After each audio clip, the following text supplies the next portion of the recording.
Hello and welcome to the podcast, everyone.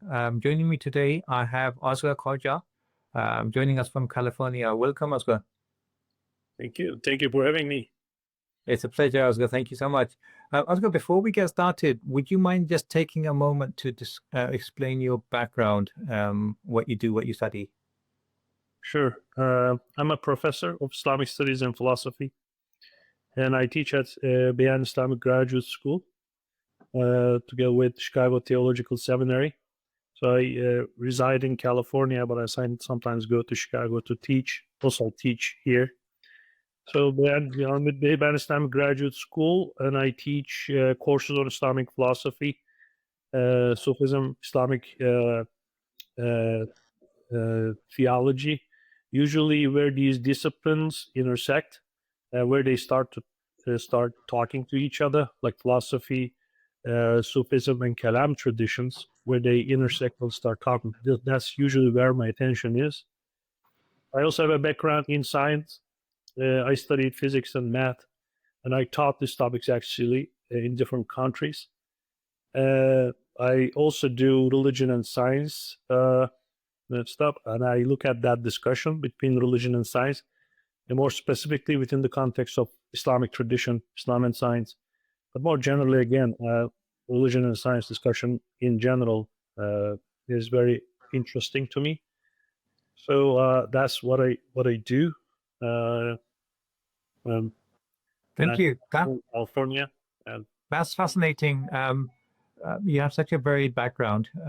It's really amazing to have one person with so many varied knowledge and experiences, and to have like an intersection of that, which we can discuss today. So we want you to talk about causality and human free will. As I understand it, this is a discussion that started very early on in the Islamic experience. So can you please tell us, just build a case, why is this discussion so important, and what role historically has it played amongst the Muslims? So my second book is about Islam and causality. Its title is Islam, Causality and Science. Mm-hmm. The reason that I focused on this question, specifically the question of causality, is the following. Causality, our presumptions about how causal relations are in the world, usually constitute the background of many discussions we have. Think about freedom, whether we are free or not, whether we are determined by nature, our genes, our biology, or we are truly free agents. How do you really discuss this question? And if you think about it really, with a more deeper sense, it appears to be boiling down the question of causality, because at the end of the day, to be free is to be an uncaused cause. I mean, if your freedom is also caused by something else, that's just an illusion. That we just have the illusion of freedom, not real freedom. So if you can see the relationship between causality and freedom, they actually appear to be the different sides of the same coin. So in my view, none of the big questions that we are approaching nowadays can be discussed without paying attention to question of causality in particular, but also question of being in general. From a philosophical point of view, I'm talking about. Not only, this is also explains why I'm focusing on the question of causality when I'm discussing the debate between Islam and science. Because, again, the question between religion and science appear to be boiling down to the question of causality in many ways. Think about the discussion on the theory of evolution, right? So theory of evolution is a highly debated topic. Its implications, this theological and philosophical implications, is very relevant to the followers of many religions. This is why it has been a big topic, not only now, but in the past century, probably for almost like 200 years now. Since its emergence, it shaped cultures, it shaped ideologies in many ways. So, what I think about it, what theory of evolution attempting to provide a story, cosmic story, on the basis of causal continuity. I mean, there are no interruptions in causal processes, biological processes, physical processes. There are no related moral interruptions. But if you look at the other creation stories, which we find in religious texts, you can read them as if there are interruptions, as if God is creating species directly without grounding them on causal processes, like there are interruptions, interventions in causal processes, and annulment or negation of causal processes. So this is, and here the question is then, how do you reconcile the two? On the one hand, the story suggests negation of causal processes, but science wants to insist on the continuity of them. Can you see how it boils down? The background of the discussion is really a question of causality. So when I came to this realization, I wanted to look at the question of causality in I think in a more careful way. So I went to I then started looking at early Kalam discussions. How Muslim theologians, philosophers, Sufis, how they approach this question. And when you look at that, there's actually a lot in our tradition, in the Islamic tradition, in theology, in philosophy, and in Sufism. There are a lot of things that we can find, and I believe they're highly relevant to what we are trying to understand now. So I went into that. I started that long journey. I read a lot of Kalam, early Kalam tradition, especially. Then I looked at the philosophy, how philosophers understood that. Then I traced the development of that debate, and then I eventually found myself in Sufi metaphysics. And I did that in my first book, Islam, Causality and Freedom. There I look at many theologians, early Ash'ari Kalam, early Mu'tazili Kalam, people like Al-Ash'ari himself, or Al-Baqillani, or Al-Juwayni, and Ghazali himself. So a lot of them. Also Mu'tazili theologians. And I looked at how they understood the question of causality. Then I looked at people like Ibn Sina, Ibn Rushd, obviously giants and very well-known names. I offered my own interpretation of their ideas. I believe I interpreted them a little bit differently from other scholars. Okay. And I also looked at Ishraqiyun, the illuminationist tradition. People like Suhrawardi, Mullah Sadra. Also, I looked at Sufi metaphysics, especially Ibn Arabi and his students, his followers, people like Dawood al-Qaysari or Sadruddin Qunabi. So, and also I looked at some modern scholars too, such as Said Nursi. So I followed the development of that discussion in the first book. I wanted to understand, what we thought, how Muslims approach this question of causality. And I also figured out that this question is not only important for its own sake, but it's also important in many other ways. Because at the end of the day, how we understand the relationship between God and cosmos, it depends on how you understand how that creates, the relationship between God based on the causal process. If you think about God, if you conceive of God as a first cause at the end of a very long causal chain, that obviously gives you an image of God which is very distant. Yeah. Like as a first cause at the end of a very long chain. But if you understand, like a clockmaker or something, they used to say. Yeah. I mean, then you will end up in perhaps a type of deism, where God created, let's set the clock, and then let it run.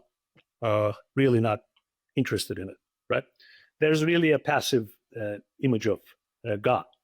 But if you then, together with some Ash'ari theology, for example, their way of understanding the relationship between God and causality gives you a God who is creating at all. I mean, everything at each moment. Yeah.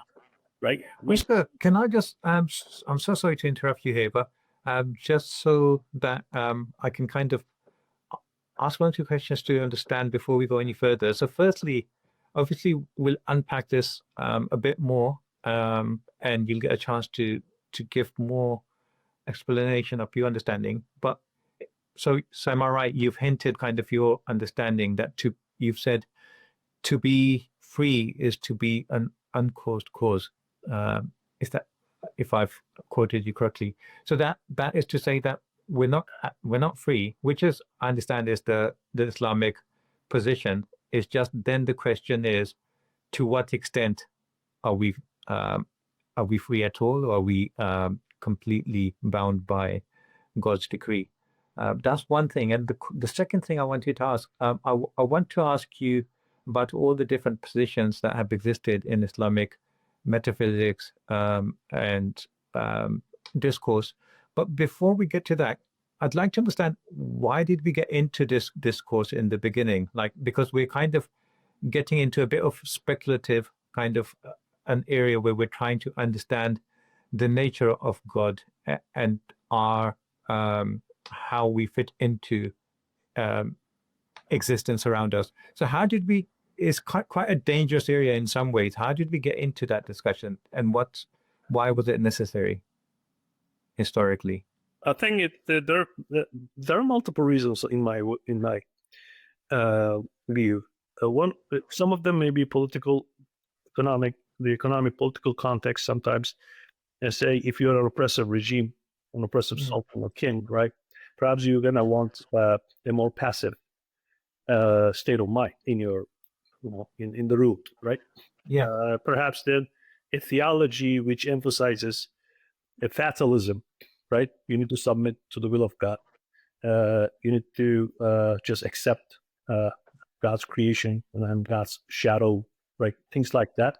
Perhaps in a political context like that, some of the theologies may be favored by the regime, and maybe even, right. So there may be some political and economic reasons for this, for the emergence of theological discussions. But I believe more important one is the bare message of the Quran and its encounter with human reason and human mind. I mean, in the Quran, so if you take it, like if you take your reading of the Quran seriously, right, your recitation seriously, you're going to be reading certain verses which will challenge your mind. And in some verses, you will see that Quran is emphasizing the idea of submission, God's creation, the divine will encompassing everything, right, creating everything. But on the other hand, you will also find in the Quran human responsibility. You're responsible for your acts. Therefore, there's accountability. There's heaven and hell, right? It's a very, very central message. So when you're reading something like that, right? When you read this message, it's a challenge for human mind to reconcile both. If God is creating everything, right? If God is knowing everything, but at the same time also responsible. So how do you reconcile the two? I think this is the challenge, and because of these challenges which are posed by the text itself, human mind starts to function and comes up with ideas how to reconcile these things. I think it also comes up with so this is the first way of how human reason, human intellect, human heart interact with the text, with the Quran, right? Anybody who takes religious practice, divine message seriously will probably end up in thinking about it deeply, right? Therefore, saying things in different ways. Therefore, theology. Therefore, kalam. Therefore, falsafa emerges. Things like that. Yes. Okay. That's one thing. The other thing is that I believe when Islamic tradition encountered with other traditions, say, I mean, you are right? Yeah. But then you're becoming geographically a very extensive civilization. And then you will then encounter Christians, you will encounter Jews, you will encounter Zoroastrians, Hindus, I mean, just you name it, okay? Yes. These are already very well formulated, strong traditions, right? And when you encounter with these, then in cities like Basra and Baghdad, this is probably why these traditions are emerging in these big cities, not in small towns, but big cities. when you encounter with the other, right, with deep theology, with deep philosophy, then you will step back and you also want to say, okay, this is where I stand. Say when you, for example, hear from a Christian that Jesus is the Word of God, right? But then you believe it is the Quran, it is the Word of God, right? So how do you really then start thinking about the very concept of the word, logos, right? Or when you say, start thinking about the Word of God, like the Quran, right? You call it the Word of God, but at the same time, you also are holding it like in a finite context. Yes. Then how do you then reconcile eternal Word of God, which is creation, right? Which is being a finite object in your hands, and you're reading, and you're sounding, and you're creating, you're reading according to a grammar. Then the questions such as whether Quran is created or uncreated, or or not, right? That question will emerge eventually. I believe these processes just working very naturally. Someone who takes his belief and his religiosity seriously, and also I think have a functioning, healthy mind, will eventually end up formulating thoughts, making sense of things, perhaps bringing together certain ideas which you will find in religious texts and prophetic traditions in a scattered manner, right? I mean, most of the materials we find in the Quran, in the prophetic traditions, the prophet is saying one thing here and another thing there. So I think a human mind wants to put them together. What really is Tawheed, right?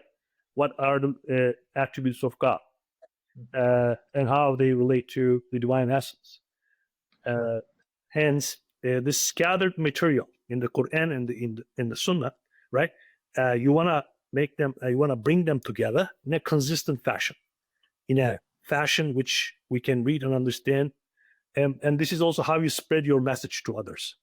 You don't want everybody to master this whole corpus, whole Quran and the Sunnah, memorize them, and then therefore make also synthesis of them. This is not everybody can do it.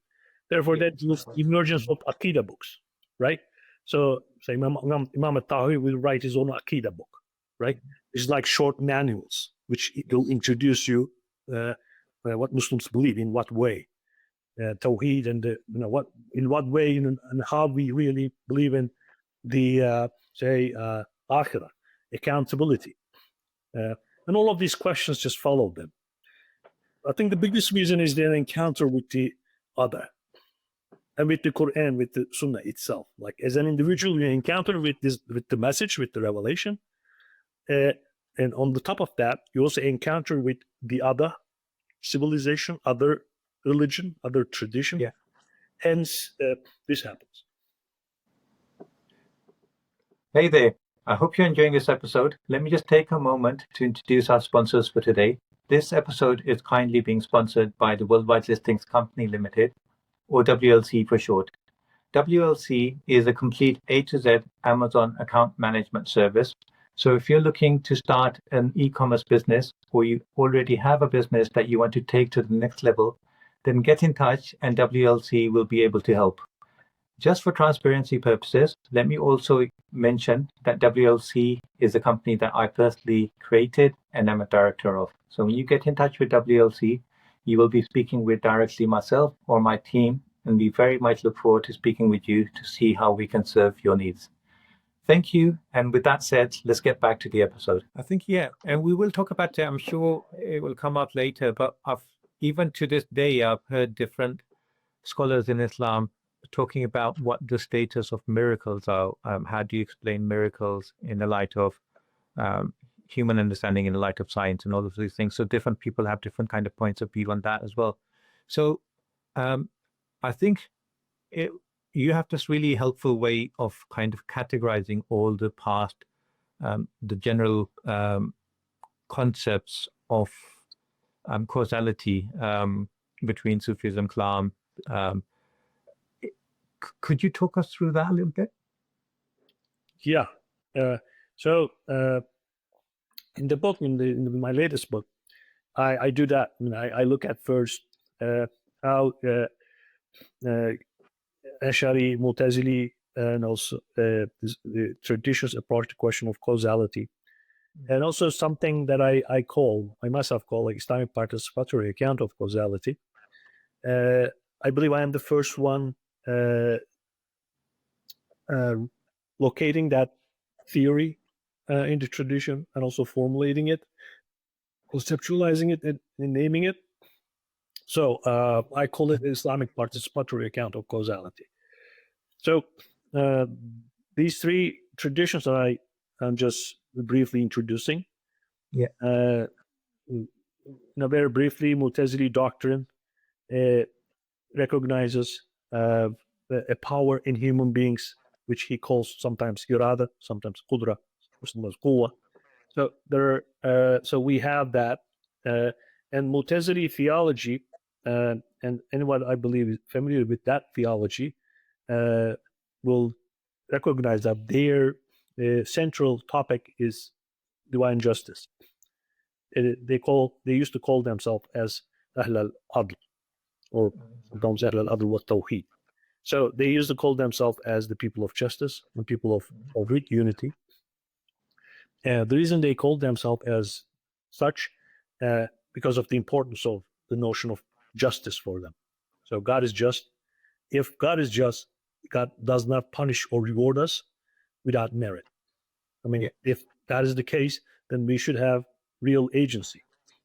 Then I should be really free to deserve punishment or reward, right?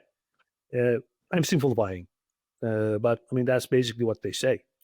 Therefore, if to be able to have that agency, I need to be free, and to be able to be free, I need to have that power to choose, right? And therefore, I should have that power. So they find that power in human beings. They see that the human beings are truly free, and they are creator of their own acts. I think they kind of grew around the late 6th century Gregorian calendar, is that right? So like maybe yes, they mostly did it from the 9th century. Yeah, the theology is developing slowly. 8th, 6th, 9th, 10th century, 11th century. It's like it's a continuing tradition. But their basic idea remains the same. Human beings are truly true agents. Hence, God is just when He is rewarding or punishing. That's what they say. They also want to say that the nature is a consistent, regular place. The intelligibility of divine acts is very important for them. We need to be able to understand the divine acts there, because otherwise you lose justice again. The intelligibility of the divine acts is very important for them. Therefore, the intelligibility of the world itself. And how do you really establish the intelligibility, the understandability of the world? The world processes should be regular and consistent. I mean, when you put an apple seed, you shouldn't expect peach to grow, or doesn't grow from apple seed, and the apple seed grows. If you not do something specific, if you do something specific, you should random. I mean, right? So, are there any big names that you can think of who are associated with this? Oh yeah. Can you think of any big names that were associated with the Mu'tazilites? Yeah. Well, I mean, almost all Mu'tazilites, perhaps with some exceptions, with a few notable exceptions, they believed in this, such as Al-Hallaf or Abu Hudayl, and there is all the notable Mu'tazili theologians. They appear to be revolving around this same idea. I think what someone who is interested in this is might want to look at Qadi Abdul Jabbar's book, where he summarizes some important Mu'tazili doctrines on this.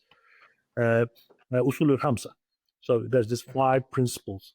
Qadi Abdul Jabbar is a late Mu'tazili theologian. I think he's one of the greatest. So one might want to look at that book to see this. So that is basically what they say. The Ash'aris do not want to agree with this because the main concern of their theology is not divine justice, actually divine will and freedom. So God is free. فَعَالٌ لِمَا يُرِيدُ. God does as he wishes. God is not bound by the judgments of our reason or the process of the world. I mean, the world So process. the Mutazilite concept kind of took away God's decree and God's will, and it left it all to This humanness. is the main Ash'ari criticism of Mu'tazili doctrines. And although, I think Mu'tazilis can respond to this in meaningful ways, but however, I mean, in most, early Kalam books and late Kalam books as well, you will find this. They will argue that Mu'tazilis actually lose the divine freedom to a certain extent. Sure. Because God is, as if, God is bound with the judgments of our reason or the world processes, the causality. But for Ash'aris, this is not acceptable. So they want to also argue for some of, it's God who's creating cause. It's God who's creating effect. And it is God who is attaching them to each other on a self-imposed habitual pattern. So if there is consistency in the world, it's because of divine habits. God is creating in a habitual, predictable manner. God is not creating in a chaotic manner, but it's a habitual manner. God chooses to create this way. However, God can also sometimes disrupt causal processes and negate them and create miracles. And this brings us back to your question. Yeah. So for Mu'tazilis, I think they want to see even miracles like part of causal processes. Okay? Like they're causal miracles, if you will. I mean, they accept miracles by the way. They do not really reject miracles. I mean, I don't see any main school of thought in Islam who actually doesn't recognize miracles or just see them as some metaphors. As we find some modern, Christian theology, for example, we don't really see that happening, but their view can differ. Sometimes Is it the fact that they think that miracles exist, but they are all explainable scientifically? Is that the... It's not. It's they're on the one hand, they're explainable, I guess. They're part of like causal processes. They're causal miracles. For I think a Mu'tazili theologian would they do not use this concept that I'm using now. They don't say like causal miracles, but if you read their literature, they appear to be leading in that direction, going in that direction. They probably would say, when the miracles, causal processes are intact. Sure. But for an Ash'ari theologian, these are like naqsul ada. This is like a negation of causal processes. God is creating in a different way. In the case of a miracle, cotton, when you bring cotton and fire, this is Ghazali's famous example. If you bring cotton and fire together, there will be a burning, right? Usually, if cotton is not wet or something like that. So in a usual case, right, when you bring the two together, there will be a burning. However, someone like Ghazali might also say, but in certain cases there might not be. Although this is almost like always the case. If God doesn't want it, when that won't happen. Like the fire of Ibrahim. Yeah. Therefore, Ibrahim's not burning in the fire is explained. So there are ways to explain this. I think the Mu'tazili theologian would still insist that even in that case, there are some, there's a causal process. What I argue in the book is the following, by the way, and this may be my own contribution to the discussion. I say, in the Mu'tazili explanation, I think there's a beauty in it, but there's also certain problems. The beauty is, they just still insist on the predictability, consistency of natural processes, which is very important for scientific, mindset, which also for the cultivation of the scientific culture, like this insistence on natural processes, uninterrupted, right? Therefore, you're going to be asking your questions or finding answers, solving your problems, perhaps also by taking causality I take causality seriously, right? So there is some beauty, but there are also problems. But because on the one hand, Mu'tazili theology doesn't really spend a lot of time explaining, okay, this is a causal miracle, but why is that happening at that time, right? I mean, they don't really provide a lot of explanation on that. They have, as if they just stopped that. And I attribute this to the lack of metaphysical ground in the early centuries. I mean, the theological thought, were not that advanced. Yeah. And they just said that, and they just, I believe, left it at that. In Ash'ari theology, I think there's also beauty in it, but there are also problems, as I can say. The beauty is it's an emphasis on divine will, divine freedom. This is an accentuation of divine transcendence. God is not bound here with our limited minds or with limited causal processes. But that's the beauty. The issue appears to be this. The Ash'ari theology, it talks about miracles, and it provides an explanation, like negation of causality, right? However, they don't seem to be talking a lot about the frequency of these events. Say, if these events are happening all the time, then it's really hard to cultivate a scientific culture, because then this world is really, to a great extent, is an arbitrary process. It may be cancelled, it may be this and that, right? But science, again, wants to insist on the continuity, regularity, uninterrupted continuity of causal process. Which is our human experience as well. So when fire burns, we need to fire over. Yeah. Yes. Yeah. And wants to insist on that, and it took a great distance based on this principle, right? I mean, this is why we now can have this Zoom conference. Yeah. Right. And that's so. By the way, I as a former science teacher, science is dear to me, and I love that.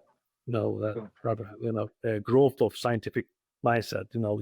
Understanding the world through its own processes. That's very big to me. But on the other hand, someone who believes in the miracles that may find a difficulty here. How do you reconcile the Mu'tazili and Ash'ari positions here? One wants to say no interruptions, the other says yes interruptions. Right? And I suggest a third way here. I don't know, whether this is going to be acceptable in the scholarly community, but I'll just put it out there. And it's something like this. I said there may be a way to reconcile Mu'tazili and Ash'ari positions. How? And I said Islamic participatory accounts can do this. How? It is this, because the participatory accounts is very metaphysical theory, and it bases itself on the notion of wujud. This is why we find this in Islamic philosophical tradition in people like Ibn Sina, also Islamic spiritual tradition in people like Ibn Arabi. And if you look at these people, they both are very careful about the notion of wujud itself. They centralize the notion of being. Wujud means being, right? Wujud. And in Ibn Sina's philosophy, God is called like the wajib al-wujud. I mean, wujud is there, right? But the necessary being. Yeah. In Ibn Arabi, you'll find wahdat al-wujud, right? Wujud is there. I mean, it's not a coincidence because if you follow the development of this whole metaphysical tradition, God is being itself now. I mean, not only a being, but being itself. So wujud is the central theme of Islamic metaphysical tradition. And they develop their understanding of causality in light of this. And this gives us a different way of seeing causal relations. It is not a dualistic walk now. I mean, in Mu'tazili and Ash'ari theology, there's a sort of dualism, as if God is here, right? And creating the world is here, and then they are relating to each other as if they are two things, right? But this dualism is no more. I mean, in later Islamic theology, because of this realization, probably God can really be bound. I mean, this way of seeing God and cosmos relationship is a dualism, but also it kind of goes against our basic convictions about the divine reality. If God is infinite, you can't really put boundaries around. There can't really be limit to divine presence. Yeah. Hence, I mean, you can't really understand the God and cosmos relationship in the same way you understand my relationship to this say a painting that I did, right? I mean, if I'm gone, that painting will still be here, right? Yeah. But in the relationship between God and the cosmos, that's not the case. When you remove God from the equation, nothing is Yes. nothing. Creation is dependent on Nothing. it. And that's more. I mean, it's absolutely immanent relationship. I mean, that's not only subject and object dualism that cannot really exhaust the profound nature of that relationship. Therefore, one really goes into another domain now. So if you put it within this non-dualistic, in this metaphysical framework, causality is understood in more participatory sense. Say, if I am causally agent, because I am participating in the divine quality of power. So if I am free, right? Because I am participating in the divine quality of will and freedom. I am participating in divine freedom. That's therefore I am free. I mean, this is now your way of seeing it. Now, how does this help us in terms of solving this question of miracle? Yeah. And I argue that it may help us in this way. We can bring together Mu'tazili and Ash'ari accounts. I said, I mean, and I give an example there. I say, look at our own condition now, right? This very moment, right? This very moment, we always bring together our freedom and causality together. I'm given to myself in two ways, as a free agent, but also as a causal process. Say, when I want to raise my hand, right? I can. Mm-hmm. So I can give an explanation of this in terms of my freedom. I wanted to raise my hand. I exercise my freedom and I raised my hand. But there's also a causal process grounding this from the molecular cellular level interactions in my brain to my muscles. My body is participating in this act, right? And we always exercise and experience the two together. And then by starting from this very interesting and mind-blowing experience, and by the way, if freedom is to be an uncaused cause of myself, right? Then I'm always actually negating, breaking causality whenever I use my freedom. I'm stepping out of causal processes whenever I use my freedom. But there's also a togetherness with that causal processes, because causal processes translate what I wish into a reality. Say, I want to raise my hand, and causal processes translate my will into a physical reality.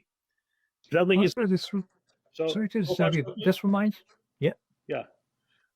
I'm sorry. I was just going to say, this reminds me a tradition I've heard. I don't know how accurate it is, but some man came to Ali Karam Lawaju and said, to what extent am I free, and to what extent am I limited with God's decree? And so Ali told him to stand up and stand on one foot, which he did. Mm-hmm. Ali said, raise one foot, and he did. And Ali said, now raise the other foot. And he said, I can't. And he said, well, that's the extent that you're free. Which is a simplistic thing, but it kind of makes sense that... yeah, it is. It is actually a very simple and everyday experience. Yeah. Because of its abundance, probably we don't see it happening all the time, but it's a very mind-blowing fact that I mean, just look at us right now. We are talking, right, to each other, but slow down a little bit and think about this. I mean, to be able to talk, right, I'm wishing to talk and I can't say utter words, but for this to happen, billions of things should happen in my brain. I'm talking about molecular level, particle level interactions, cellular level interactions. They should happen, billions of them. But I don't even know what's happening, but billions of them are happening in my brain. And billions of things also should happen in my veins, in my eyes, in my tongue, in my muscles. My whole body should participate in this, right? Billions of things are happening. And then my what I mean, then the words that I'm uttering is leaving my mouth and going to the screen, and the screen is translating them into signals, electromagnetic signals, and then sending it to you, and you're receiving them, and they're going into your ears, and your brain processing them. Billions of things also happening right now in your brain, in my brain, in my tongues, in everything, right? In this computer, in this air transmitting, and everything's happening right now. This is causal. In terms of causal processes, we can understand it. This is why actually we can have this conversation in this Zoom meeting. But also it comes with my own freedom that I am able to, I wish to say words, and I can.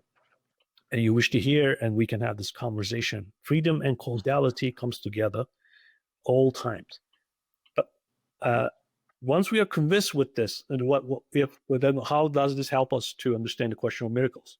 So now I'm applying it to the question of miracles, and in this way, I say, look, in the case of miracles, we can understand this also as miracles. Both there is a causal process involved in it, but there's also divine freedom, divine will involved in it.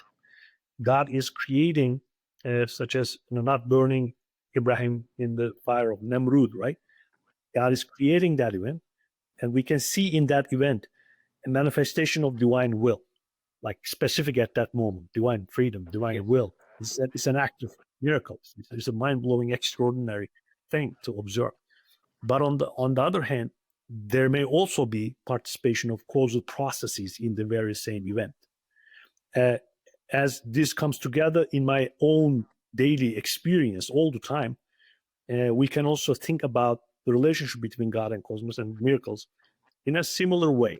And this is possible within the non-dualistic framework of participatory accounts.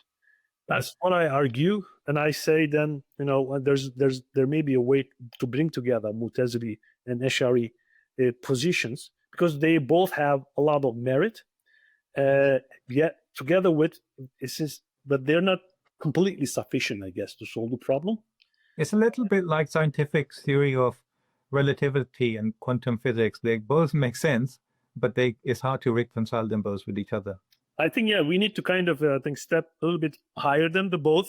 I think the both can be reconciled. That's what I argue. The both can be reconciled within a larger metaphysical framework. If it is left to themselves, like schools, the reconciliation may be a problem. But from the larger perspective, from the larger within the larger framework of being, I believe, the two can be brought together by using by bringing together their merits as well. As I said, Mu'tazili theory is insistent on causal processes, is a merit in my view. And if you see, and Ash'arism's insistence on divine freedom is also a merit, but we can bring the two together in a larger framework. And this gives us a chance to see miracles, by the way, at once, as an expression of divine will. Therefore, we can have awe before them, but also as a causal process. And seeing them as a causal process turns miracles from being science stoppers into being an invitation to science. Because every miracle, if causality is involved in every miraculous process, then we can actually take that as a lesson, as a cue, and we can look at the nature and see, look, if we can tap into the same causal process, perhaps we can create something similar. We can achieve something similar.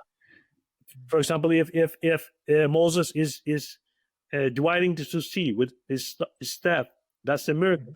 But if also causal processes are involved in this process, perhaps from 1,000 years from now, 500 years from now, if we continue, perhaps we can also manage to do things like that. So as a good example, perhaps the way that we are having this conversation again, 200 years ago, if I tell people that I just spoke to my friend living in London, right? People would probably think that I'm probably not sane, right? but now we know the causal process that makes this possible. We're tapping into it, then we can have this conversation. Very good. So Oscar, I think this is one of the debates going on now, because I've heard some scholars talk about this, that miracles are God's intervention, but they are understandable if our intelligence in future, if we're knowledgeable enough, we can kind of begin to understand these things. But then other scholars say that the fact that Allah Ta'ala has mentioned these things as a miracle is to say that they will never be understandable to human, because they basically break that causal chain, and it's an interruption of that. Do you understand what I'm saying? And is there anything you can kind of explain on that debate? Mm-hmm. Yeah, I do, and my conclusion was actually very similar to that. I do think the miracles are moments of divine creation, divine expressions, manifestations of divine freedom, a specific manifestation of divine freedom, and therefore they're like awe-demanding moments. But on the other hand, I also think leaning towards seeing them as invitation to scientific advancement, like as if they are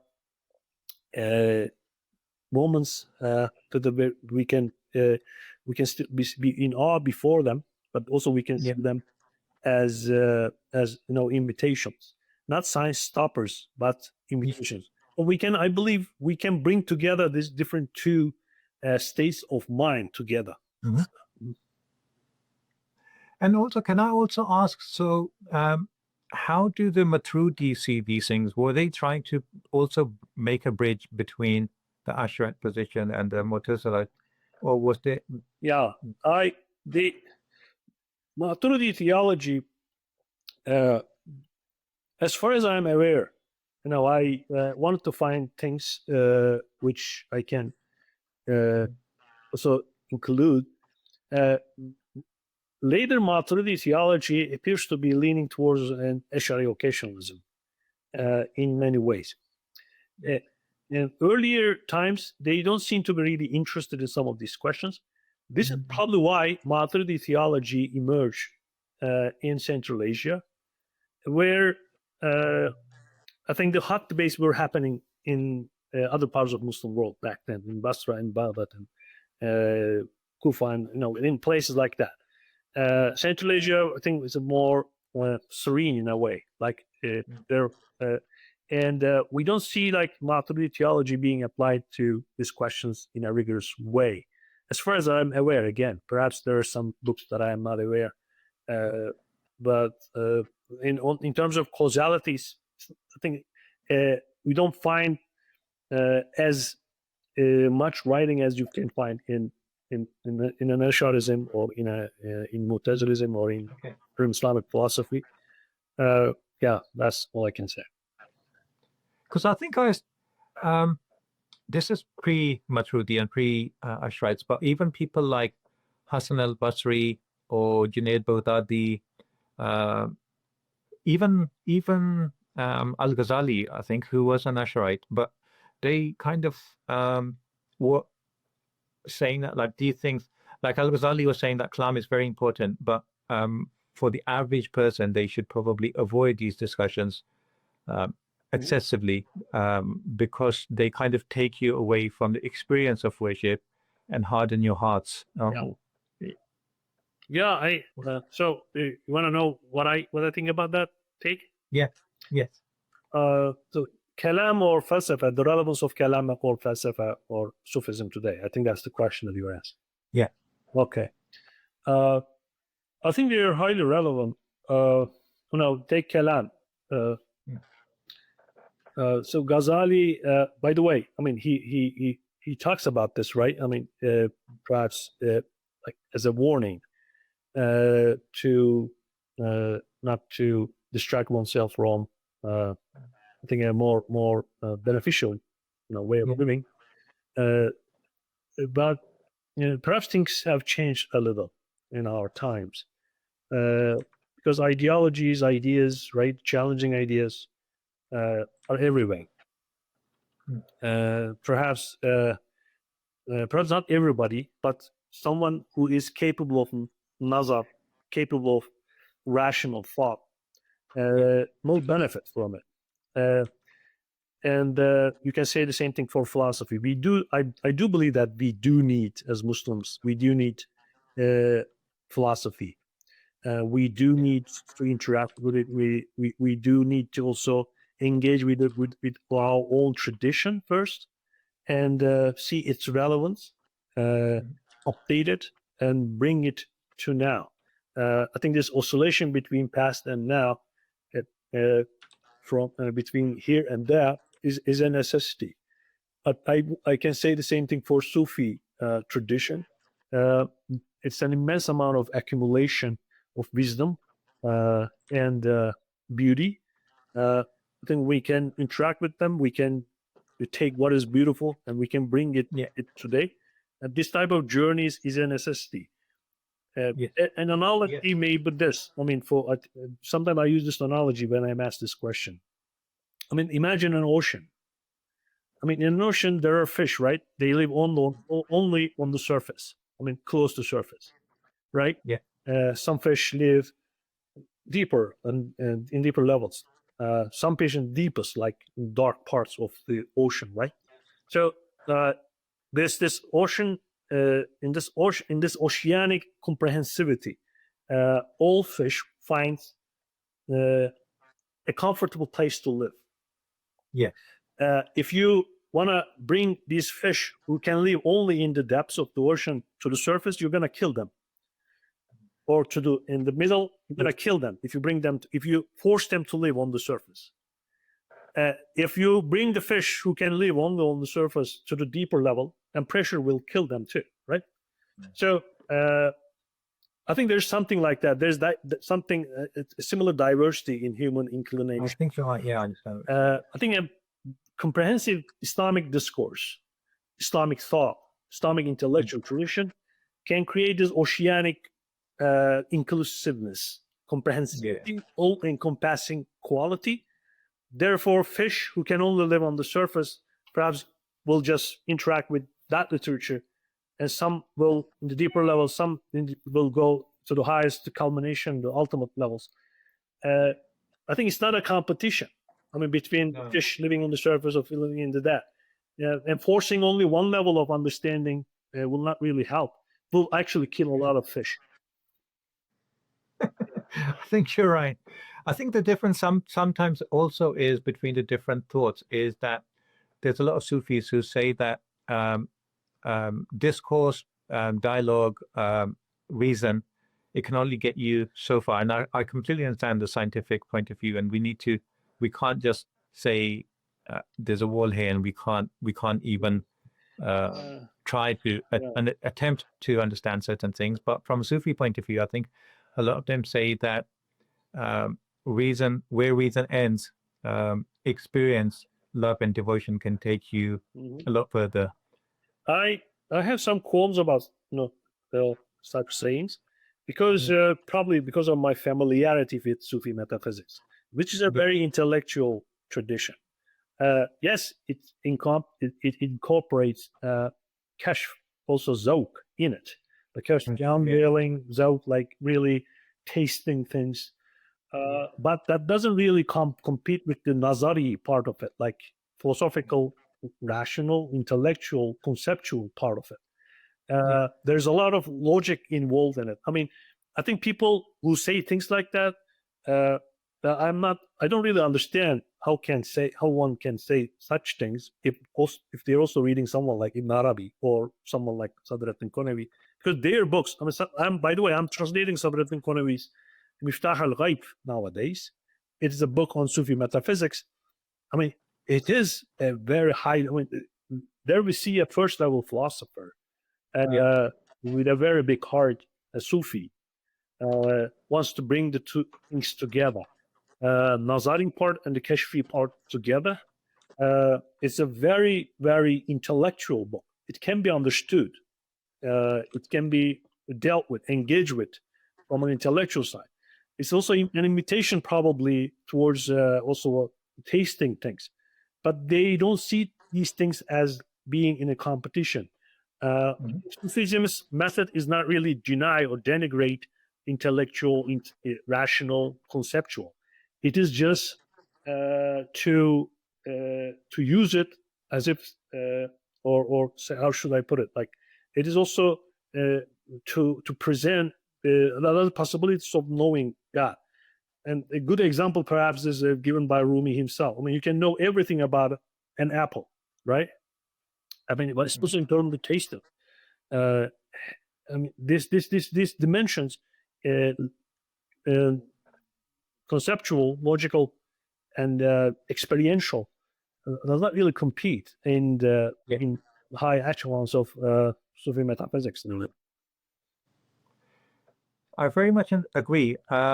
One of the beauties of Islam is that it's such a rational religion where we're emphasized to look around us, to think, to use our intellect, and this all goes kind of in that vein.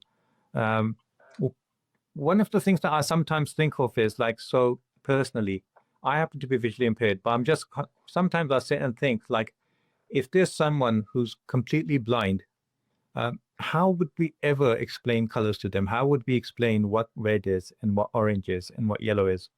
Because someone who's been blind from birth. And I think there's some of those limitations, obviously, that we'll never know where those limitations are. And we kind of, until we're alive, we're to struggle and explore and find more and be amazed by Allah Ta'ala's creation and try to understand them. But obviously those limitations exist, and there's some things that will only be unveiled to us in the hereafter. No? Yeah. I mean, there are. I think you can go to some extent with conceptual thought, with representational thought. And there's a way. I mean, there's a place for experiential enrichment that I think a perfect human being, I guess, in this sense, who is able to bring together the spiritual experience with intellectual thought. And that is probably why also we see in people like Ghazali. I mean, since you gave that example, in Ghazali's later period, if you look at something like Mishkat al-Anwar, one of his latest books, probably the latest, there you actually can see a person who is deeply engaged from an intellectual side, who knows how to talk about his experience, but also is deeply experiencing it. In someone like Ibn Arabi or Ghazali, one doesn't know who to admire more, actually. The one who experiences it, or the one who knows how to talk about it. Amazing.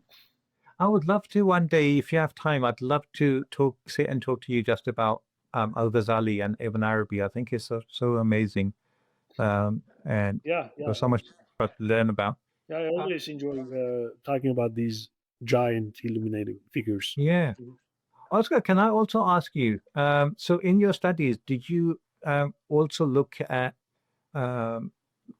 non-religious, just scientific arguments about causality? Because I was reading somewhere, I can't remember the gentleman's name now, but in the 1980s, there was a scientist who was, for example, talking about how our brain at a unconscious level makes decisions before consciously we even get to decide anything. So from that point of view,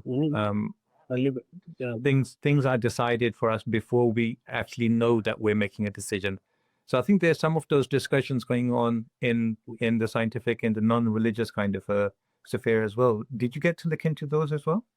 Not in the latest book, because of word limitations. I think that'll be really interesting to kind of I couldn't talk about. Actually, one of the includes certain passages, but due to word limitations, I wasn't able to. I have a footnote only on this particular experiment Okay. that you spoke about, a Libet experiment. I think you were talking about that. I think it is not really a conclusive proof, Yeah. like saying that we are just determined robots. And although there are people who interpret it as such, but I think that's a very shallow, that would be a very shallow understanding of what that experiment is about. If there are like sparks in our brain that are causing motions, one can still ask, why are those sparks are happening in the brain or something like that? I mean, what made that particular spark is happening? I think that's not really it's not, it doesn't really provide us with an argument for determinism. Really. By the way, this book I wrote, and most of the arguments are based on the assumption that we human beings, we can choose, we are free. So I just took that for granted, because otherwise one would have to just prove freedom, and that's like a age-old discussion. It requires its own corpus, right? The volume after volume. So I just started with the assumption that we human beings are free, and if we are free, right, then I continue. As I just said, like if I am free to raise my hand, but there's a causality in it, then what is the implications of that? But I didn't really go into that debate because of space limitations. Personally, sometimes I think it's healthy to, when you're attempting something, we have to think that we're absolutely free and responsible for everything. It's all on our shoulders. But when we look back, we have to realize that everything is under Allah Ta'ala's control. And in some way, that's my conclusion too. I think this is why, I mean, I am in favor of bringing together the two. I am in favor of bringing together. There's necessity in the world. Yes. There are necessities together with the freedom, because if you're only free, right? Yes. But and if you don't see the divine creation, divine knowledge, divine other, right, things like that, then it's gonna be a very heavy world. I mean, as if we are burdening ourselves with the whole weight of the world. That's a lot of weight. We can carry that. Therefore, there one can actually seek refuge in the divine knowledge and the divine pre-knowledge of things, the divine rahmah, and we can do a taslim, as we say, right? Okay. There's also tasarruf. I mean, what I want to do to bring together this notion of taslim and tasarruf together. Tasarruf is that your acts now, since most of the time your acts also can change things. We don't want to turn ourselves into passive, fatalistic, non-agents. Therefore, I want to, on the one hand, focus on, I'm going to emphasize or come up with an understanding which can equally posit this notion of tasarruf, accentuated, without negating the comfort, the beauty of taslim. In fact, if you can bring the two together, you can reach the perfection of each one of those. I mean, if the one who can do taslim well can also do tasarruf well, I mean, can act well. The one who can submit to the will of God can be the real agent, because those men cannot really be broken by what's happening in the world. And those who are real agents can then do submission well, because then after you do everything you can, there's nothing left but to submit to the will of God. And these things, tasarruf or taslim, agency and submission, they do not compete with each other. They, in fact, necessitate each other. That's what I argue in the book. And I think you're right. They're like two wings of a bird that helps us take off. Yeah. And as you said, I mean, in terms of our time, we can also approach this. I mean, right now I am in the present. Perhaps when I am looking at the future, I should just accentuate the notion of tasarruf, the agency. I can do things, change things. I can, contribute to the world, things like that. But when I'm looking at the past, since it already happened, nothing much I can do about it. Whereas I can then move into the notion of taslim, and then I can deal with the past with a different mindset. It's just, I think, being able to bring together these opposites, like Cem as that, as Sufi metaphysicians used to say, one needs to bring these opposites together, like a barzakh, one of the favorite terms of Ibn Arabi, like being a barzakh, really, barzakh of taslim and the tasarruf. Amazing. Oscar, lastly, I'd like to ask you, so these discussions have been very central in Islamic discourse and the evolution of our thought. Are they similarly important in other traditions like Buddhism, Christianity, Judaism, Hinduism? I think in any religious tradition you can find this. I, in fact, can bring you Christian theologians who argued for determinism, more qadari, more jabri perspectives. They can introduce you. Some of them will lean towards more libertarian freedom, accentuating positions. I mean, I can actually find you passages. They will probably sound very similar to what a Muslim theologian will say. I think when it comes to questions like this, like freedom, causality, or when it comes to questions like the relationship between reason and revelation, the role of spirituality in our relationship with God, when it comes to these questions, they're really, I think, going beyond religious boundaries. They want the religious boundaries, and they, in fact, actually, when it comes to these questions, religion starts to interact and learn from each other as well. I think you're so right. And I think so many people, like Aquinas, benefited a great deal from Muslim philosophers like Ibn Sina, Ibn Rushd, also Ghazali. I think at this level, a high level, the boundaries between religions becomes porous. Even boundaries between sects, like in the Islamic tradition, Shiism and Sunnism, they interact with each other in a quite healthy and beautiful way at this high levels. This is probably why you're going to find someone like Mullah Sadr, highly respected, like among Shia scholars, benefiting and interacting with someone like Ibn Arabi, about Taysir or Mullah Fanari. So this is at this level, at a certain level, these boundaries that we usually find ourselves like create in a more tribalist sense, I guess, they tend to be more porous. A real dialogue really, at this level. It is very beautiful. Yes. And perhaps also this is why it is important to go back to these discussions and really updating them, because then you will be able to see actually how religions at these high levels interact with each other. It's really not a really, they're not at each other's throat, like throats. Exactly. They really are in a beautiful, interaction, engaging discussions. I've actually seen so many people convert to Islam or come to religion because of those questions. People come to these same kind of questions, and that shakes them a little bit. And then the more they study, the more they want to study these things, because it is really fascinating to understand our position in this world. And Islamic tradition, I think we shouldn't be, afraid of saying this. It provides really convincing, powerful answers, ways and methods of realizing one's true self, all potentiality that you have. I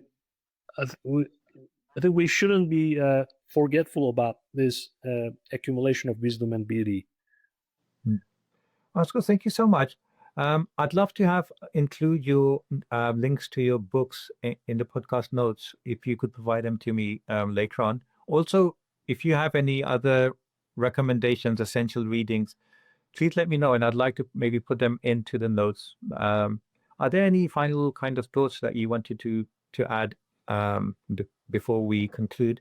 But also maybe if there's any essential readings that you want to mention for people who want to look more into these things.